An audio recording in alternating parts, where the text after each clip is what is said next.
So this particular mash is made up of 2 grains. We have a base malt, a base malt that we get guide. Very common base malt for brewing in whiskey. Not a lot of character flavor, just a good base. And then over here we're using Fawcett medium peated from England, and that's to get that nice smoky Scotch characteristic that we don't like so much.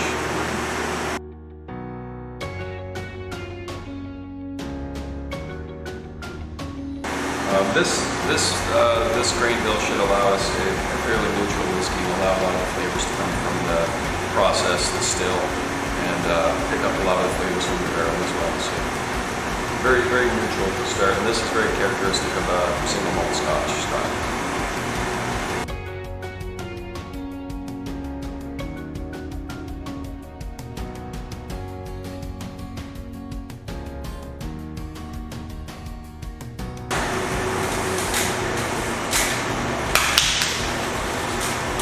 Okay, this is our last mash of the season right here. And I just finished putting the bags in. We're essentially steeping the grain in hot water to activate the enzymes that will convert the starches into fermentable sugars, so the yeast can do its work.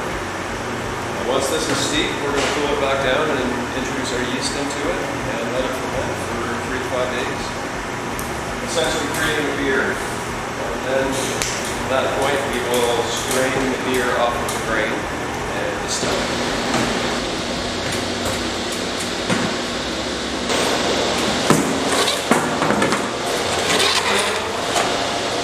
Okay, so we have our distilled beer in here. This is our second run. We call this the spirit final. So we've run it all through once. We've collected it internally in these tanks here. And then we pump it all back in for a final distillation. And this is the point where we get the high ABV and the whiskey flavors that we're looking for. You can see over here, it's coming out at a very high proof. This is about 85% here. So once it's all collected, we'll blend that down to 55% and put it in a barrel for aging. And we'll see it again in 3 years.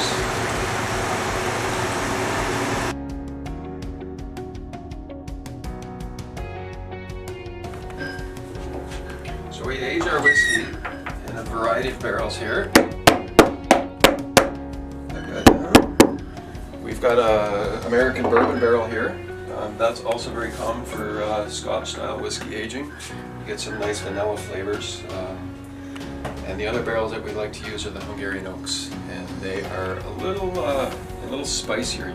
You get some baking spices, cinnamon and nutmeg, and a lot of color come from those barrels as well. So they make a nice blend between the two. That's kind of our key flavor profile would be a blend of those 2 barrels. And we have a different variety of size as well. We've got some large 225s and some little 110s here. The 110s being smaller and more surface area, they're a little stronger. The effect is a little quicker. You have to be careful they don't get too aged. They can get a little bitter if we're not careful. And yeah.